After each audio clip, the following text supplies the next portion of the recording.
Bonjour à tous, je suis Bertrand Dupont du service Légilocal. Je suis heureux de vous retrouver pour cette nouvelle webconférence.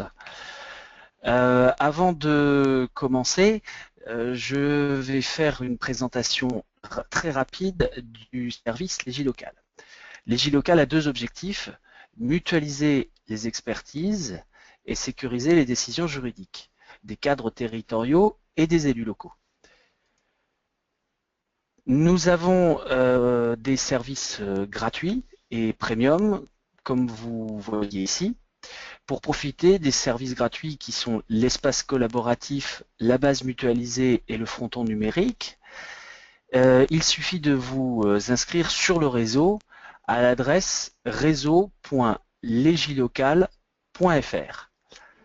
En tant que membre du réseau, vous bénéficierez également d'une sélection du journal officiel quotidienne, spécialement conçu pour les élus et les cadres territoriaux.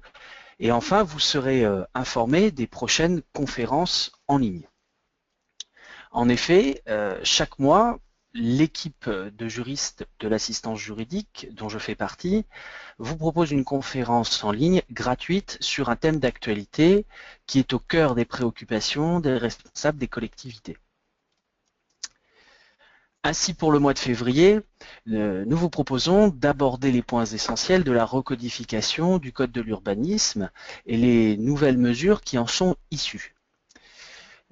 Devenu difficilement lisible et accessible depuis la première codification de 1973, le Code de l'urbanisme a fait l'objet d'une nouvelle rédaction. Ce mouvement a été initié avec la loi Allure du 24 mars 2014. Par cette loi, le Parlement a en effet autorisé le gouvernement à procéder à une recodification dans le but de clarifier la rédaction et le plan du Code. Entrée en vigueur le 1er janvier dernier, cette recodification est intervenue en deux temps et sur deux champs. Le 25 septembre 2015 tout d'abord, avec la publication de l'ordonnance numéro 2015-1174, par laquelle le gouvernement a adopté la partie législative d'un nouveau livre premier du Code de l'urbanisme. À la fin de l'année 2015 et au début de l'année 2016 ensuite, avec deux décrets. Le premier, le décret numéro 2015-1783 du 28 décembre 2015, a permis au gouvernement d'adopter la partie réglementaire du nouveau livre premier du Code, mais aussi de réformer dans un sens plus pratique le règlement du plan local de l'urbanisme. Avec le second décret, numéro 2016-6 du 5 janvier 2016, le gouvernement a modifié la durée de validité des autorisations d'urbanisme dans un sens renforçant les durées de vie des projets de construction. Bien qu'ayant été présenté comme une recodification à droit constant, la nouvelle codification de la partie législative inclut certaines règles nouvelles possédant des incidences pratiques. La recodification de la partie réglementaire, quant à elle, introduit de nouvelles normes plus simples et concrètes. Commençons donc par la recodification de la partie législative. Si cette recodification est présentée comme portant sur le seul livre premier, elle impacte en réalité également les autres livres du Code. Concernant le livre premier, spécifiquement, cette nouvelle partie comporte essentiellement des dispositions qui n'ont pas été modifiées. Son objectif principal est de retrouver des divisions claires et cohérentes pour simplifier l'accès aux normes stipulées dans ce livre, qui est la clé de voûte de la bonne utilisation des sols. Pour ce faire, la rédaction de ce livre s'articule autour d'un plan allant du général au particulier et privilégie une présentation d'articles courts sur la base d'une correspondance, une idée, un article. Concernant les autres livres, ils sont modifiés essentiellement pour tenir compte des références introduites par la nouvelle rédaction du livre premier. Cependant, tant pour ce livre que pour les autres, la recodification comporte en réalité de nouvelles règles. Ces normes ont ainsi des incidences permanentes sur certains documents d'urbanisme ou temporaires, s'agissant ici de l'application de la règle d'urbanisation limitée pour les communes qui ne sont pas couvertes par un SCOT. La recodification de la partie législative du Code a donc des incidences sur certains documents d'urbanisme. Il s'agit de la carte communale et du PLU. Ces incidences sont une portée pratique dans la mesure où elles concernent le droit de l'urbanisme dans son application, sa mise en œuvre à l'occasion de moments bien précis. S'agissant de la carte communale particulièrement, la recodification a une incidence sur elle en ce qu'elle modifie au sein du livre 4 une disposition qui faisait référence jusqu'alors. Il s'agit donc d'une première situation où la recodification porte non sur la réécriture du livre premier, mais sur une modification d'un autre livre du Code de l'urbanisme, possédant une portée normative. C'est l'article L600-9 du Code de l'urbanisme qui est modifié. Cet article concerne le cas d'une procédure contentieuse portée devant le juge administratif contre la procédure d'élaboration ou de révision d'un document d'urbanisme.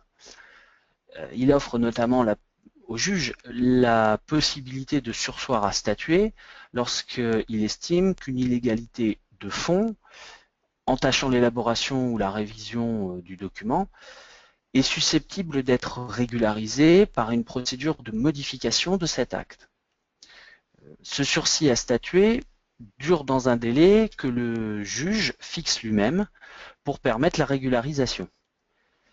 Et ce qui est intéressant en pratique dans cette disposition, c'est qu'il y est expressément spécifié que le document d'urbanisme reste applicable. Ainsi, il est possible pour une autorité locale compétente de délivrer une autorisation de construire sur le fondement de ce document d'urbanisme, même si son élaboration ou sa révision sont l'objet d'un recours en justice. L'incidence sur la carte communale réside dans le fait que jusqu'à l'entrée en vigueur de la recodification le 1er janvier 2016, le juge administratif pouvait prononcer ce sursis à statuer dans le cadre d'une action en justice dirigée contre la procédure d'élaboration ou de révision de la carte communale. Or, avec la recodification, le gouvernement a supprimé la référence à la carte communale dans cet article L600-9 et, en faisant cela, il a supprimé au juge administratif cette possibilité de surseoir au profit d'une carte communale.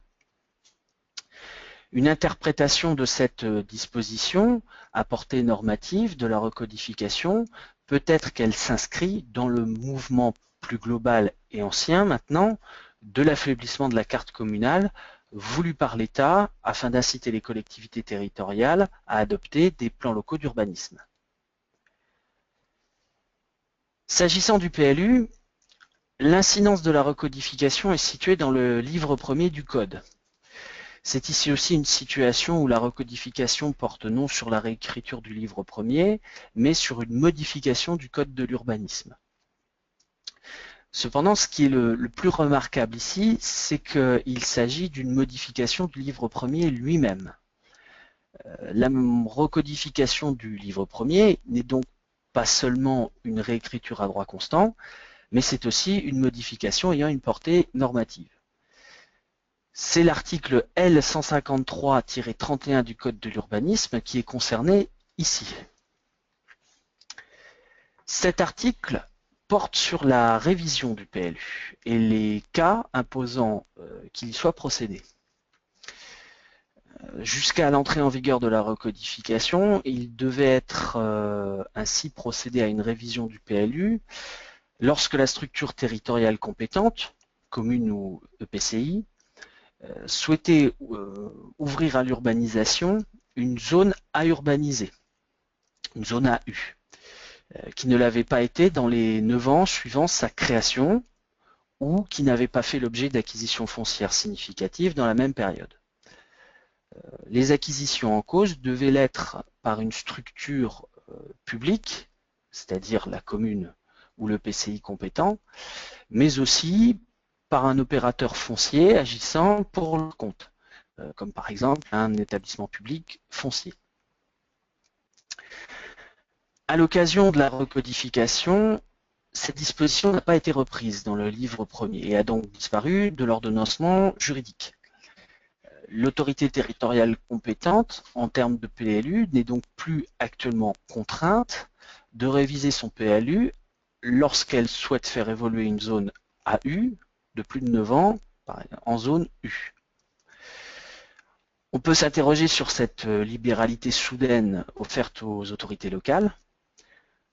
Est-ce le souhait de rendre possible une accélération du rythme des constructions sur des zones de toute façon destinées à l'urbanisation? Peut-être. En tout cas, ce serait l'effet, mais les raisons de cette suppression ne sont expliquées nulle part. Néanmoins, s'il est possible de penser que cette omission était voulue, cette incidence permanente va être prochainement supprimée. En effet, la recodification étant intervenue à l'occasion d'une ordonnance, comme toute ordonnance, celle-ci doit être ratifiée par le législateur, par le Parlement. Et dans le projet de loi de ratification présenté par le gouvernement, celui-ci souhaite corriger cette omission et propose de rétablir cette hypothèse de révision du PLU à l'article L153-31 du Code de l'urbanisme. La recodification du Code de l'urbanisme a également une incidence temporaire sur le droit de l'urbanisme. Cette incidence concerne certaines communes qui ne sont pas couvertes par un SCOT. Toutes ne sont en effet pas concernées par cette incidence.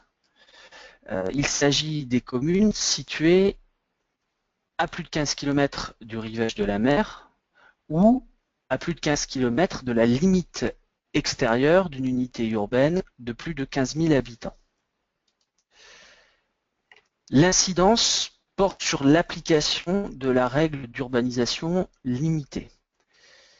Cette norme, codifiée à l'article L142-4 du livre premier du Code de l'urbanisme, dispose que les documents d'urbanisme, PLU, carte communale, dans les communes où un SCOT n'est pas applicable, ne peuvent édicter l'ouverture d'urbanisation de zones, notamment AU, N et A, ou de secteurs à l'occasion de leur élaboration, révision ou modification.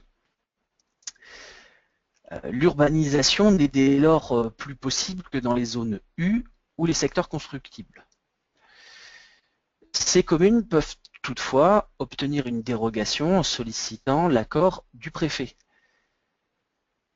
Toutefois, l'ordonnance de septembre 2015 portant codification du livre premier du Code comporte en son article 14 une disposition qui exclut l'application de l'article L142-4 du Code de l'urbanisme et de sa norme jusqu'au 31 décembre 2016. Ainsi, les communes non couvertes par un SCOT peuvent décider jusqu'à la fin de l'année d'édicter, à l'occasion de l'élaboration, de la révision ou de la modification de leur document d'urbanisme, l'ouverture à l'urbanisation de zones ou secteurs actuellement non constructibles et échapper ainsi à la règle de l'urbanisation limitée. Avec les trois incidences que nous venons de voir, nous constatons que la recodification de la partie législative possède bien une portée normative, bien qu'elle ait été présentée comme étant une recodification à droit constant. Concernant la partie réglementaire, par contre, il n'y a pas de doute sur ce point.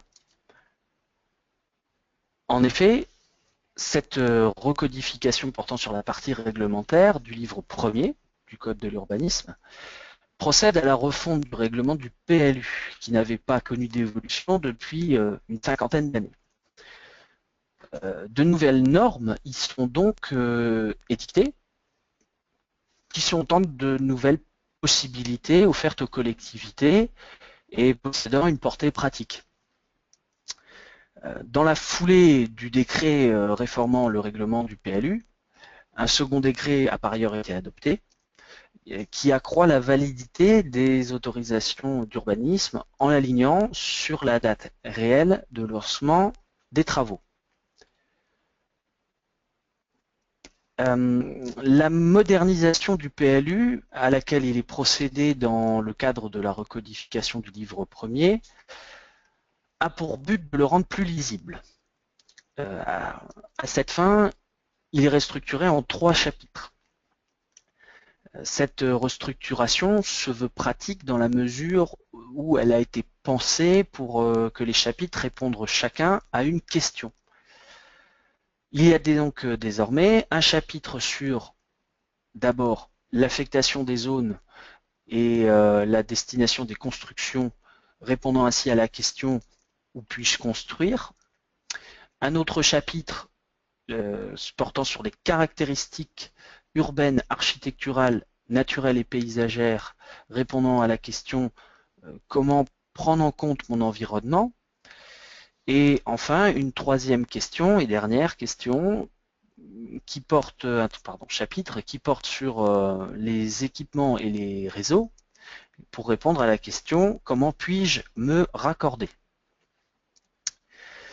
La modernisation du contenu réglementaire du PLU préserve les outils préexistants tout en créant de nouveaux outils pouvant être mis en œuvre par les communes et les intercommunalités compétentes. Il en va ainsi, par exemple, des normes réglementant les zones U et AU. Dans ce cadre, un premier changement notable porte sur les conditions d'aménagement et d'équipement des zones AU. Au terme, en effet, de l'article R151-20 du Code de l'urbanisme, l'autorité territoriale compétente en matière de PLU n'a plus l'obligation, comme c'était le cas précédemment au terme de l'ancien article R123-6 du Code de l'urbanisme, de définir ces conditions dans les orientations d'aménagement et de programmation, les OAP, mais également le règlement.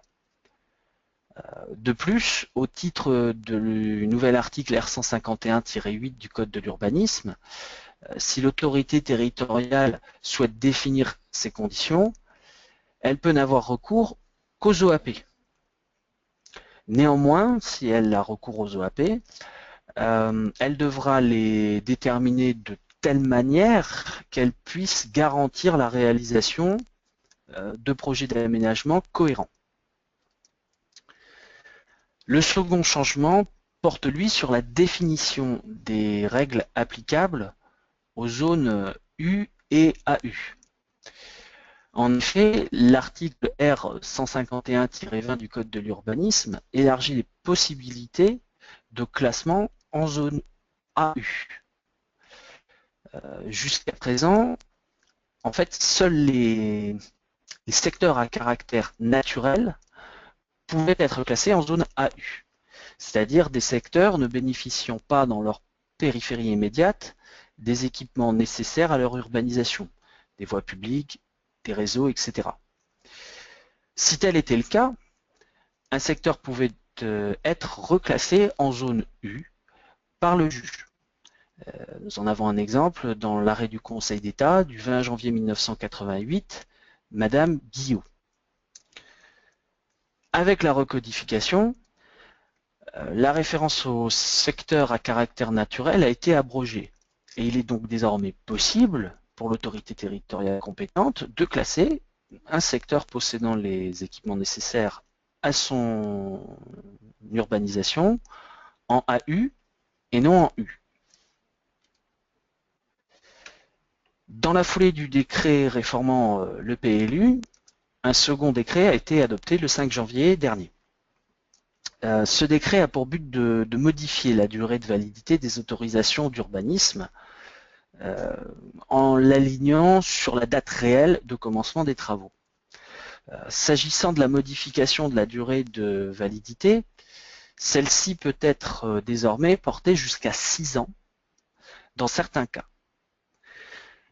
En effet, d'une part, le nouveau délai de validité des autorisations d'urbanisme est, au terme de l'article R424-17 du Code, de 3 ans. D'autre part, le décret du 5 janvier 2016 a modifié les possibilités de prorogation en stipulant désormais que 2 prorogations d'une durée d'1 an chacune peuvent être décidées par l'autorité territoriale, les délivrants, au lieu d'une seule fois. Cette autorité a donc désormais le pouvoir de faire durer une autorisation d'urbanisme pendant 5 ans, ce qui n'est pas négligeable par rapport au projet de construction que les administrés peuvent avoir. En outre, le décret prévoit une disposition pratique puisqu'il y est édicté que ces dispositions sont applicables aux autorisations d'urbanisme qui ont été prises avant son adoption et qui sont encore valables. Donc ces autorisations sont valables plus longtemps que ce qui était initialement prévu lors de leur adoption. À cette disposition pratique prévue par le décret du 5 janvier s'ajoute la majoration du délai de validité d'1 an accordé par le décret du 29 décembre 2014 aux autorisations d'urbanisme qui sont listées et concernées par ce décret de 2014. Aussi, ces autorisations peuvent voir leur validité portée à 6 ans par le jeu de cette majoration, mais aussi de l'accroissement de la validité décidée par le décret du 5 janvier, et des 2 prorogations d'1 an qu'une autorité territoriale pourrait accorder. Enfin, avec ce décret du 5 janvier, il est adopté une autre mesure possédant une réelle portée pratique. En effet, il y est stipulé que le délai de validité de l'autorisation d'urbanisme délivrée pour la réalisation de travaux commence à courir à la date à laquelle les travaux peuvent commencer. Lorsqu'une autorisation relevant d'une autre législation doit être délivrée pour autoriser ces travaux. C'est par exemple le cas des autorisations délivrées au titre de la loi sur l'eau, qui s'ajoute à une autorisation.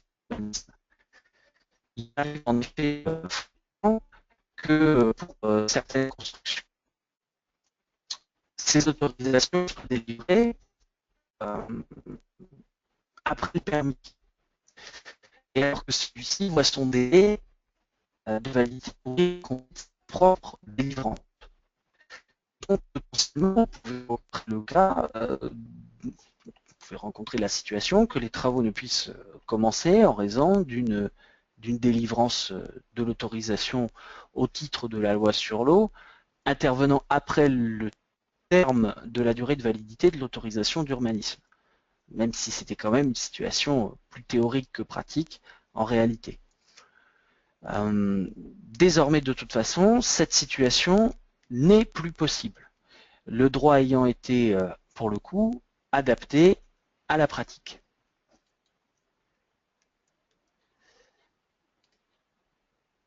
J'en ai donc terminé avec cette présentation. Je vous propose maintenant de répondre à vos questions durant une vingtaine de minutes. Je commencerai d'abord par répondre aux questions que vous avez pu poser au cours de la présentation. Puis, si nous n'avons pas épuisé le crédit de temps disponible, cette vingtaine de minutes, je répondrai aux questions que vous pourriez me poser après cette première phase de questions-réponses et pour lesquelles je tenterai de répondre directement. Si à l'inverse, la réponse à une question nécessite des recherches ou si vous me posez des questions après la webconférence, ce qui est aussi possible, je reprendrai contact avec vous dans le courant de cette semaine afin de pouvoir y répondre. J'attends maintenant vos questions.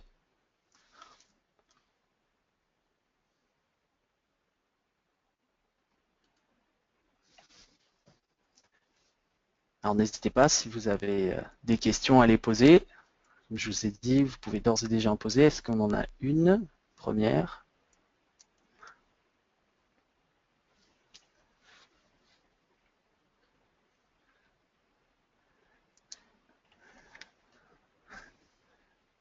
Allez-y, n'hésitez pas. On a une qui a été commencée, mais nous n'avons pas l'intitulé de cette question.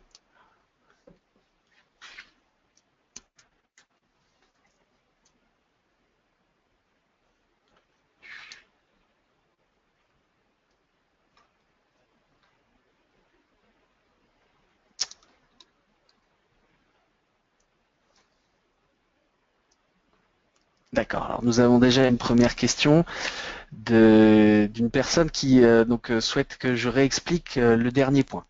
Alors, donc concernant le dernier point, je vais revenir un peu en arrière sur le PowerPoint. Je ne sais pas si vous le voyez, je pense que oui en même temps.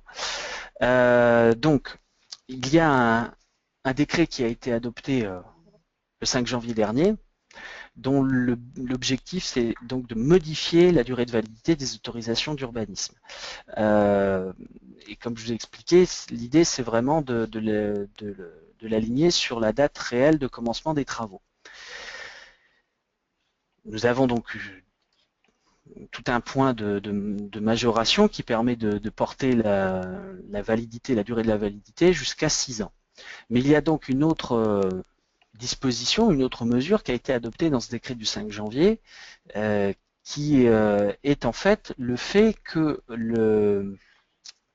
cette durée de validité ne va commencer à courir non pas à compter de la délivrance du permis, d'un permis ou d'une autorisation d'urbanisme, mais dans l'hypothèse où il faut que les travaux soient également autorisés au titre d'une autre législation, et je prenais le cas de la loi sur l'eau parce que c'est souvent la législation qui, en parallèle du droit de l'urbanisme, nécessite qu'il y ait une instruction pour autoriser les travaux, eh bien, donc la durée de validité de l'autorisation d'urbanisme ne va commencer à courir qu'à compter du moment où l'autorisation au titre de l'autre législation, donc par exemple ici l'autorisation au titre de la police de l'eau, sera elle-même délivrée. Donc c'était voilà pour l'idée de cette mesure étant d'évacuer cette disposition un peu curieuse qui faisait que parfois potentiellement on pouvait, mais si ça n'est arrivé donc que très rarement, avoir une délivrance au titre de la loi sur l'eau, par exemple, qui intervienne après la fin de la durée de validité des travaux. Aujourd'hui, clairement, le droit de l'urbanisme, le code de l'urbanisme, pose le principe que la durée de validité de l'autorisation d'urbanisme ne va commencer qu'après, qu'à partir du moment où l'autre autorisation est délivrée. Ça simplifie les choses. Ça permet aussi de faire durer, je dirais, plus réel. Voilà, ça a une portée pratique. Donc, de faire réellement commencer la validité de l'autorisation d'urbanisme, la durée de validité, à partir du moment où les travaux peuvent réellement, en pratique, commencer. Voilà, j'espère que j'ai répondu à votre question sur ce point. Alors, avons-nous d'autres questions? A priori, donc, nous en avons une autre. L'intitulé de cette question est la suivante. Doit-on prendre toutes les dispositions de la recodification ou les articles qui nous arrangent dans le cadre de l'élaboration d'un PLUI prescrit en 2009? Donc, si je comprends bien, donc vous avez votre PLUI qui a été adopté en 2009 et vous voulez alors après prendre les dispositions, toutes les dispositions ou celles qui vous arrangent. Ouais. Bon, évidemment, ce seront toutes les dispositions du Code de l'urbanisme. C'est lui qui est en vigueur aujourd'hui. Il n'y a pas de là-dessus, vous ne pouvez pas prendre les dispositions qui vous arrangent. C'est la loi. Votre PLU est un document réglementaire, donc qui est inférieur à la loi dans l'ordonnancement juridique et vous devez respecter le code de l'urbanisme qui est la loi. Avons-nous donc une autre question? Ok, nous avons une autre question qui est la suivante. Donc la personne s'interroge sur les validités des permis d'aménager une fois les travaux démarrés. Donc le législateur, donc la personne explique que le législateur a rallongé la durée de l'autorisation d'urbanisme à compter du démarrage des travaux. Pour les lotissements, il serait intéressant d'avoir une possibilité de rallonger les différés de travaux de finition, le contexte économique ayant bouleversé le rythme de vente. C'est pas vraiment une question, en tout cas, bon, je comprends le contexte. Effectivement, il arrive que les travaux de finition soient reportés au-delà. Bah, écoutez, dans ce cas-là, de toute façon, déjà, avec les nouvelles majorations, il y a une possibilité de rallonger les délais, y compris pour couvrir ces travaux de finition. Donc, à mon sens, pour le coup, n'hésitez pas à solliciter l'autorité territoriale compétente pour proroger vos autorisations d'urbanisme. Comme vous l'avez vu, vous pouvez potentiellement aller jusqu'à 6 ans, plus couramment ce sera 5 ans. Ça laisse quand même 5 années pour faire des travaux de finition. En plus avec un argument qui est que justement il faut terminer les travaux de finition, ça me semble quand même assez large, une durée de validité suffisante pour réaliser tous ces travaux. Alors, est-ce que nous avons une autre question? Oui, nous en avons une autre. Donc, pouvez-vous revenir sur la modification concernant donc les OAP? Quelle est l'incidence de la recodification sur cet outil? D'accord. Donc, concernant les OAP, en fait, je vais peut-être revenir un peu en arrière sur les autorisations. Ça vous permettra aussi de mieux comprendre. Voilà, j'y suis. C'est pas tant sur les OAP elles-mêmes que sur comment dire, les normes réglementant les zones U et AU, et en particulier les zones AU. En fait, jusqu'à présent, les conditions d'aménagement des zones à urbaniser, comment dire, devaient être définies dans les OAP ou le règlement et le règlement d'urbanisme. Aujourd'hui, c'est plus le cas. Aujourd'hui, l'autorité qui est compétente pour élaborer un PLU n'a plus besoin, n'a plus l'obligation, plutôt, de définir ces conditions d'aménagement et d'équipement des zones AU. Premier point. Second point, malgré tout, elle peut le faire dans les orientations d'aménagement et de programmation. Elle n'est pas obligée de le faire dans le règlement, mais elle peut le faire dans les orientations d'aménagement et de programmation, les OAP. Par contre, si elle le fait, là, elle devra déterminer ces conditions de telle manière que ces conditions d'aménagement et d'équipement puissent garantir la réalisation de projets d'aménagement cohérents. En fait, on retrouve ici l'idée que une zone AU, il y a des situations où les zones AU peuvent ne pas donner lieu à une révision ou une modification du plan local d'urbanisme pour ouvrir à l'urbanisation. En fait, les projets peuvent directement être réalisés. Donc pour ce faire, il faut quand même un minimum de conditions d'aménagement et d'équipement. Et c'est le PLU qui peut le faire. Alors jusqu'à présent, c'était une obligation, aujourd'hui c'est plus le cas. C'est-à-dire que concrètement, l'autorité territoriale peut décider qu'une zone sera à urbaniser sans dire précisément, sans rentrer dans le détail, et profiter d'une révision ou une modification plus tard de son document d'urbanisme pour, cette fois-ci, ouvrir à l'urbanisation et dans ce cas-là, se pencher à ce moment-là sur les conditions d'aménagement de cette zone.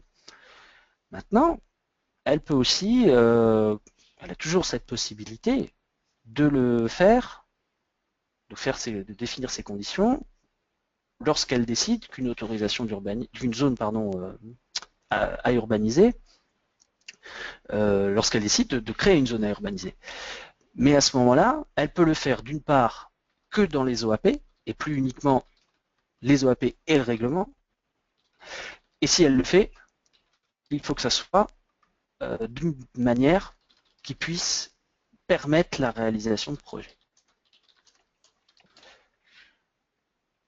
Alors, est-ce que nous avons d'autres questions? Une autre question peut-être? Alors, la question est la suivante. Êtes-vous certain que le délai de validité puisse être porté à 6 ans?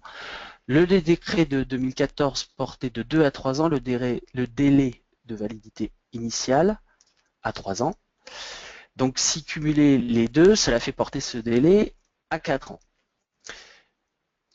Il faut ajouter les deux prorogations. Et donc là, on arrive à 6 ans. En fait, on avait donc 7 années supplémentaires dans le décret de 2014. Le décret de 2015 rajoute une année supplémentaire. Ça fait effectivement 4 ans, plus les 2 cas de prorogation supplémentaires offertes dans le cadre de ce décret, de cette modification. C'est bien précisé dans le décret, hein, par contre, de 2016, du 5 janvier 2016. Une autre question peut-être? Ok, donc la question est la suivante. Est-ce qu'il serait possible de faire un point sur les modifications des autorisations d'urbanisme ouvertes par la loi de modernisation de l'agriculture sur les zones agricoles? Écoutez, en tout cas, c'est pas un point qui apparaît dans la. Ce serait effectivement possible, mais c'est pas un point qui apparaît dans la recodification du code de l'urbanisme. Mais c'est une idée pour éventuellement, effectivement, une prochaine webconférence. Ça pourrait être intéressant de voir quels seraient ces impacts de manière pratique et précise. Est-ce que nous avons une autre question? Ok, nous en avons une autre qui concerne l'article L600-9 du Code de l'urbanisme. Donc le juge, l'intitulé de la question est la suivante. Donc pour l'article L600-9, le juge sursoit à statuer. Mais en attente de sa décision, le document reste irrégulier. Point d'interrogation. Donc comment s'articule le constat d'irrégularité de l'article L600-9 avec l'application de l'article 16-1 DCRA et surtout à l'Italia interdisant l'application d'un règlement irrégulier? Tout simplement parce qu'en fait, dans l'article L600-9, le juge a la possibilité expresse, c'est indiqué, donc de laisser le document d'urbanisme, tant qu'il est modifié, de fixer un délai pour sa modification et donc de le laisser applicable le temps du fait qu'il sursoit à statuer. C'est précisé dans l'article L600-9. Une autre question. Le PLU est en cours d'élaboration, prescrit avant l'ordonnance et le décret 2015-2016. Quid des nouvelles règles? Peut-on utiliser certains articles actuels et pas tous? Là, je reviendrai donc à ma première, une question qui a déjà été posée tout à l'heure. Donc, actuellement, désormais c'est la loi. Donc, à partir du moment où votre PLU est en cours d'élaboration ou de révision, vous avez l'obligation de prendre en compte ces dispositions. Avons-nous une autre question? A priori, oui. Donc, dans le cadre d'une révision d'un PLU prescrit en 2010 et arrêté en 2015 en cours, le document approuvé, j'imagine doit être approuvé dans les mois prochains. Le document doit-il respecter les nouvelles règles que vous nous avez présentées, notamment la division du règlement en chapitres et non en articles? Oui, évidemment. Là aussi, comme je vous disais, je reformule mes réponses tout à l'heure, c'est la loi désormais. Les autres articles, l'autre code de l'urbanisme, le précédent, ne s'applique plus. Il n'y a plus que ce code-là, donc effectivement, il y a lieu de prendre en compte les dispositions de ce nouveau code de l'urbanisme. Nous avons encore une autre question.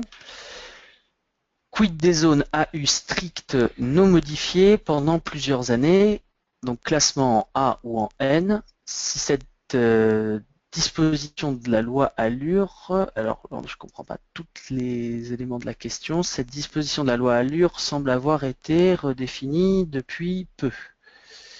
Alors, les zones AU strictes modifiées pendant non modifiées pendant plusieurs années en classement N. Écoutez, là je vois pas très bien là où vous voulez en venir. Ce que je vous propose, c'est de vous faire une réponse ultérieure. Je prendrai vos coordonnées pour pouvoir échanger avec vous sur ce point, parce que là je n'ai pas très bien saisi la question. Alors nous avons une autre question. Peut-on définir une zone AU sans rien inscrire ni dans le règlement ni dans une OAP? Effectivement, comme je vous l'ai dit, c'est effectivement cette nouvelle disposition sur laquelle d'ailleurs nous sommes encore restés sur le PowerPoint. Il est possible effectivement de ne pas préciser les conditions d'aménagement et d'équipement d'une zone AU. C'est une nouveauté alors qu'avant c'était obligatoire, à la fois dans les OAP et le règlement. Donc il est possible de ne pas les définir, il est possible de les définir et uniquement dans les OAP si nécessaire, si ça doit l'être, et si ça doit l'être, par contre, je vous rappelle, ça doit l'être d'une telle manière que ce soit que cela garantisse la réalisation d'un projet d'aménagement. Avons-nous une autre question? Peut-on évoquer les nouvelles destinations du règlement et les nouvelles possibilités de changement de destination? Alors là, c'est une question un peu... Je ne vois pas très bien où vous voulez en venir. Là aussi, je vous propose peut-être de voir cela avec vous, de vous rappeler, de faire une réponse plus tard à l'occasion d'un échange. Et puis là, pour le coup, je ne suis pas certain que ça soit pile poil dans le thème de la webconférence. Mais je vous recontacterai pour échanger avec vous sur ce point. Nous avons une autre question. Est-ce que la modernisation du règlement du PLU, en ce qui concerne la modernisation du règlement du PLU, peut-on réécrire celui-ci en 3 chapitres et non en 14 articles? Comme je vous l'ai dit, là aussi, c'est la loi, donc ce n'est pas une possibilité, c'est une obligation. Vous avez l'obligation de réécrire en 3 chapitres et non plus en 14 articles. Alors, avons-nous une autre question? Alors, d'accord, nous avons une question. Alors, l'intitulé est le suivant. Pour les PLU en cours d'élaboration, l'article 12.6 du décret du 28 décembre prévoit que les dispositions des articles R 123-1 à 14 du Code de l'urbanisme dans leur rédaction en vigueur au 31 décembre restent applicables aux PLU dont l'élaboration, la révision, la modification ou la mise en compatibilité a été engagée avant le 1er janvier 2016. Toutefois, dans les cas d'une élaboration ou d'une révision prescrite sur le fondement du 1 de l'article L 123-13 en vigueur avant le 31 décembre 2015, le Conseil communautaire ou le Conseil municipal peut décider que ce sera applicable au document l'ensemble des articles R 151 à 1 à 155 du Code de l'urbanisme dans leur rédaction en vigueur au à compter du 1er janvier 2016 par une délibération expresse intervenant au plus tard lorsque le projet est arrêté. Alors, bon, effectivement, là, pour le coup, c'est pas vraiment une question, c'est plutôt une affirmation, effectivement, c'est prévu dans le décret. C'est une précision sur les points qui viennent d'être évoqués, bien évidemment exact. Mais de toute façon, voilà, si un point n'a pas été clair ou vous semble pas précis, plutôt imprécis, n'hésitez pas à m'en faire part afin que nous puissions échanger là-dessus et que je puisse vous apporter une réponse à cette imprécision ou à cette question que vous pourriez avoir. Nous en avons terminé avec le délai imparti pour les questions et réponses. Je vous propose donc de mettre un terme à cette webconférence. Je vous remercie de votre participation. A priori, plusieurs questions ont encore été posées, mais bon, voilà, comme le temps imparti est écoulé, je prendrai l'occasion de regarder ces questions et de vous recontacter à l'occasion dans la semaine pour pouvoir échanger avec vous et vous apporter une réponse à vos questions. En tout cas, je vous remercie de votre participation, de l'échange aussi que nous avons eu au cours de cette webconférence et dans les questions-réponses. Je vous souhaite une bonne fin de journée. Je vous remercie encore et je vous dis à bientôt pour une nouvelle webconférence. Au revoir.